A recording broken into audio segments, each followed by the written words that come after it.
Oh, So yeah. now we're good. Now we're recording. Yeah. Let's start over. No, it's not. So it depends on the ratios for the program, and then also what debt they have. Yep. Now sometimes you can get a little burned on people where they don't have any debt, but then we see a recurring charge on their bank statement. This is one of the reasons why we look at bank statements. Sometimes those have to be added back in if it's a recurring charge. But anyway, so did I sort of answer your question? I mean, it depends on looking at it all. I mean, I understand it depends on their overall numbers. Yeah. I just don't know. I mean, yes, you answered it, but no, you really didn't. If somebody was making $3,000 a month, I mean, could they even afford and I know it depends on the ratios. I mean, I get that. Yeah. Yeah. But I guess I'm more of wanting a cut and dry answer, and I'm Yes not. or no? Does 3,000 equal they can buy a $300,000 house? I mean, like just something, like within reason. I know they won't possibly afford a. Yeah. $3,000. I mean, well, I've had people. I mean, I'd have to look in my closed loans and see, but I mean, if they 'Cause I'm make looking at 3,000 a it month and going- have no debt, they qualify for something. Can you find it in this market? No. Probably not, but you never know. But then there's all kinds of other things. Again, the umbrella over this is I don't think it's ever a waste of time for you to refer somebody to do an application, because there's all kinds of other things that we do. I know you all read our emails, and there's a little blurb on the first one that says we take a consultative approach. We ask questions. Can you get a co-borrower? Can you get a gift? All these other things that come into play. Yeah. So, and if they don't qualify now, maybe they will. Today's renters are tomorrow's buyers. I learned that from somebody. Who did I learn that from? Ham. So That's my logo. like I would never. Yeah, it is. I would never say to somebody, "Oh no, you shouldn't apply. You don't have A, B, or C." No, I always apply. I mean, Yeah. I gave them your information and told them to apply. At least that part's free. I just don't want to put a lot of time and effort into them if I don't think they're going to go somewhere. Yeah. And I know on the rental side, they're not going anywhere because he doesn't have traditional credit. So that's why I'm asking the more questions Yeah. of, I would say always put it on us. I mean, you spend as much time as you want to spend with them, and then put it on us, and we'll go through it all. And again, ask those consultative questions, see if they can get a co-borrower, all kinds of ins and outs on that. You can't have a non-occupant co-borrower Right. on a USDA or VHDA loan, but we'll go over all that with them. You never know. A lot of people don't realize that you can buy a house with no money down. A lot of people don't realize you can get a gift. So that's our job to go over all of that stuff. And we do that after we get an application. Yep. To exhaust all the possibilities. Okay. And if it doesn't work now, maybe it works in a year, maybe it works in 2 years, maybe in 1 to 2 years, that person gets married and they have double income. You never know. Always. If he would do his taxes, maybe he would have income. And we're not talking about the one that I was talking about before. This I was is just going to say, oh my gosh, he's bad. a new person now. Oh, okay. Taxes are Being important. in the rentals, that's what you hear. You hear a lot of the same scenario. So I just want to help guide them without wasting everybody's time. Do you know? And I'm not saying that it's a waste of time to get them to try. That's not what I'm saying. Yeah. But some people talking to them, they're going nowhere. Right.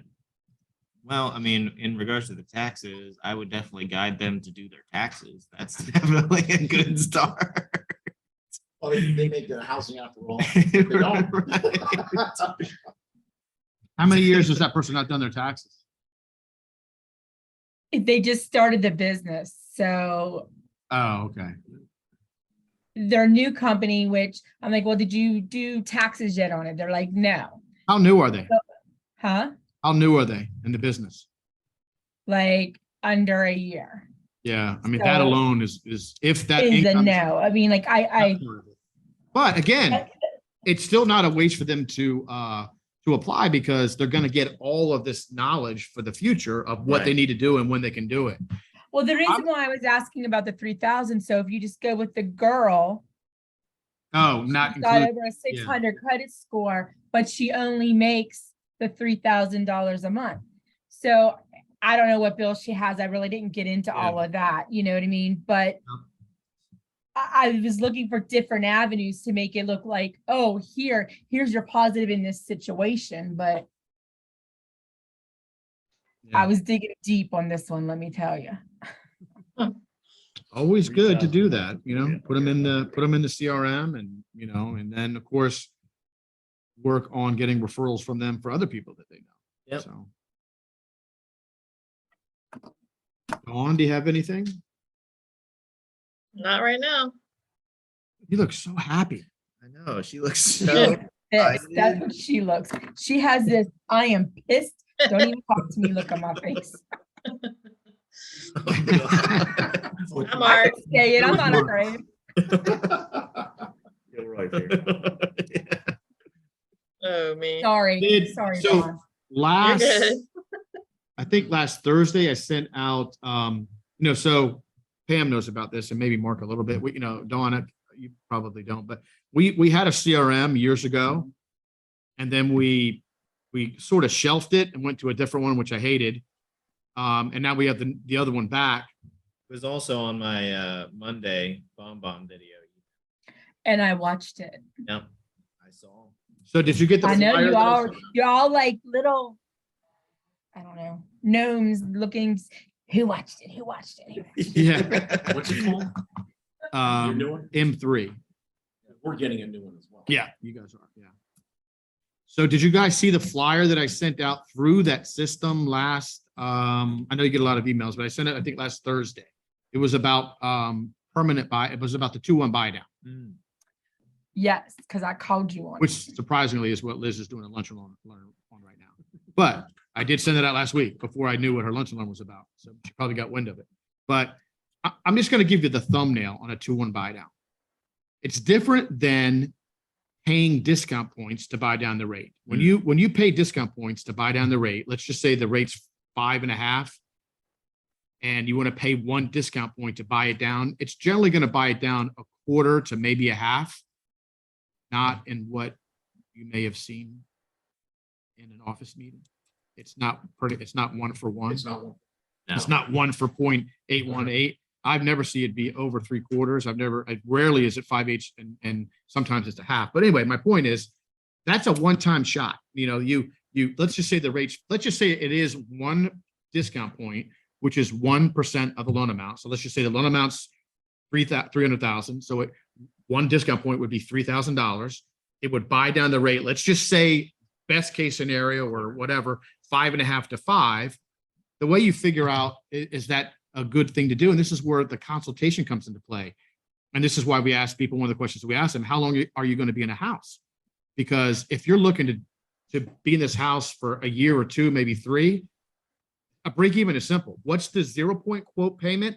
What does the 1 discount point buy down get you in a payment? If it saves you $25, but it costs you $3,000 to buy it, well, then your break even is 25 divided by 3,000. It's a lot of months.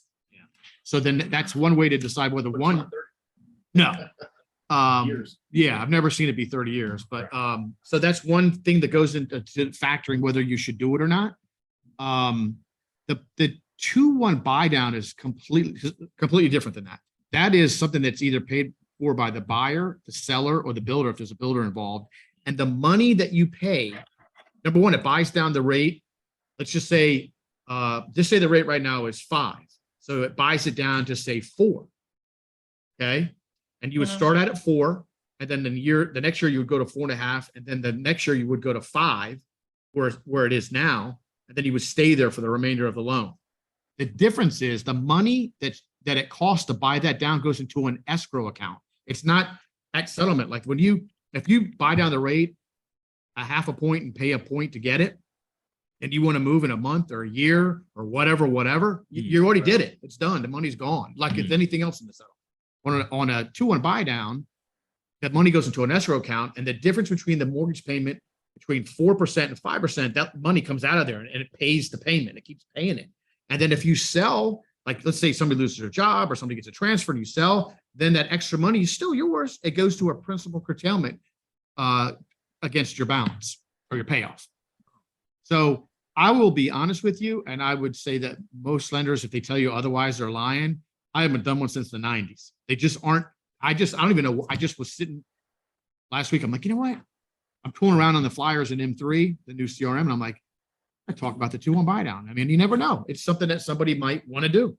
The qualifying rate is the third year rate, but and then why do we have it? It helps ease people into home ownership.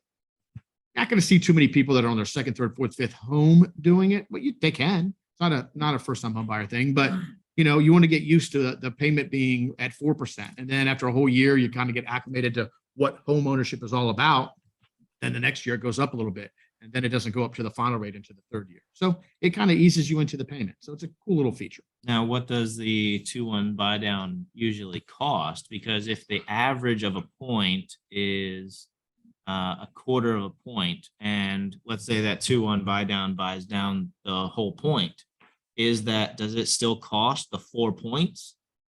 It can. Okay. We'll do some examples so that you can see what the cost is and how much it buys it down. Gotcha. And key is that it's that third year rate is where you're qualifying. It's not that first rate. It's not some people say, oh, let's do the 2-1 buy down. They qualified for it. No, got to qualify at the higher rate. Yep. Which makes sense because you're going to be there for the bulk of the 30 years. Yeah. You get a gift to pay to buy down? Yeah. You can get seller concessions. Seller consent, buyer. Family or whatever? Yeah. Okay. So it's just something, little something that, what? I didn't hear what Mike had said at the end. Oh, Rob, yeah. Just can't use cash that you stuffed under your mattress. Unless you put it in the bank and wait 2 months and we don't know about it. Yeah. So, anything else flying around out there you guys have questions about? Pam, you went all dark. My bad. There. I'm still here. It's just, I go Albert Witness Hitchcock protection on you. program. Huh? I didn't hear you. Oh, you look like you're in the witness protection program. It's all. I am. It's all Albert Hitchcock. You see the side view profile Yeah. and it goes dark. And I don't know how to change it. My computer just does it. You need to get a lamp to uplight you from the front because you have a lot of backlighting. That's what your camera is focusing It's all good. I stay in the dark. So since somebody has a question, I got all kinds of things in my head. It's very competitive right now. So we like to work with agents in concert, and we're on the same team and we're educating people. The biggest thing right now is rates. I mean, we try to do as good a job as we can, explain to people how rates work. But everybody's so sensitive. I mean, Dawn just came in, Aruda came in and said that her son just got a rate from an internet lender and she didn't believe it. Actually, it wasn't that great. I mean, it was a good rate. Let me say it like that, but it wasn't like she made it seem like it was no way he could have gotten that, but it's in the high 4s and I've got one at the same rate locked in right now. But I know I've talked about this a lot, but the rate means nothing without an estimate. And even the estimate doesn't say how long that rate's good for. I can't tell you how many people don't understand that the rate lock is for a specified time. Right. I've had people say to me, no, you're wrong. Oh, it's good forever. I'm like, no, it's not. No, it's whatever the lender locks you in at. 15 days, 30, 37, 45, 50, 55, 60, 75, 90. And not all lenders have those increments. That happens to be ours. So it's so crucial in this market where people might think they're getting a better deal somewhere else. But if you don't know how to shop and you don't know how to ask the right questions, you're not going to get the right answers. Yeah. And unfortunately, there are more lenders that don't want to give the answers because they're helping you shop. Like, hey, I just gave you the 30-day quote when I know you need 60. Why would they say that? Right. But a 30-day rate quote, and so the lower the lock period, the lower the rate. A 90-day lock is going to be the highest rate. That doesn't cost anything to lock it in. So, but if you need a 90-day lock, then you have to do a 90-day lock. If you're not closing until October, November, and you want to lock in now, that's the way that works. So, believe it or not, and this is going to be hard to believe, but I lost one last week because, yeah, I know the rate I put, and the other thing is, our loan estimates aren't like the newspapers in the Harry Potter movie. Has anybody seen that? Yeah. It isn't live where it moves, right? Does that make sense? I don't know. Dawn's shaking her head like, sort of like, not really. Do you know what I'm talking about? Have you seen Harry Uh-huh. Potter? Okay. Yes, Our loan estimates So- are similar to an appraiser. When an appraiser goes out and appraises it, the thing locks right there, right. stops. Well, even- Ours is very similar, where if we give you a rate, you're like, well, that's what it was, when we pulled it. It was like, it could be different when we pull it again. another way to explain it, it's a PDF. Yeah. It was generated in a 1 second sliver of time and then maybe emailed out, and maybe you didn't even look at it for 2 days. And then 5 days have gone by. So I'm just going to say this because I know you all, like, so to a borrower, don't call me and tell me you found a better rate. You didn't find a better rate. My rate's probably the same as that rate, but it's like 8 days later.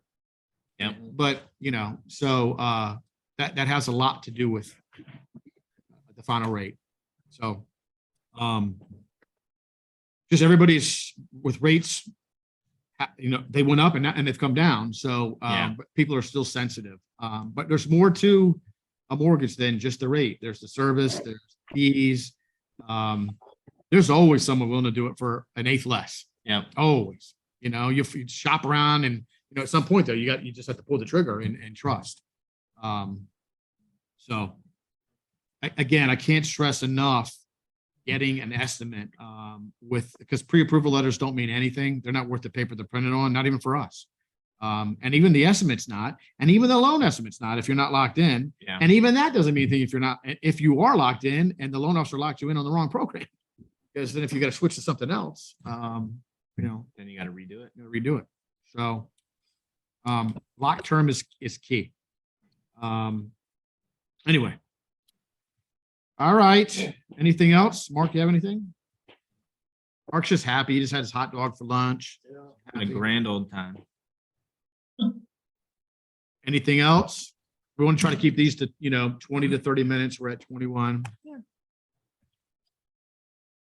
I think that'll do it. All right. So we will catch you next week, y'all. Don't forget to sign up for the September lunch and learn.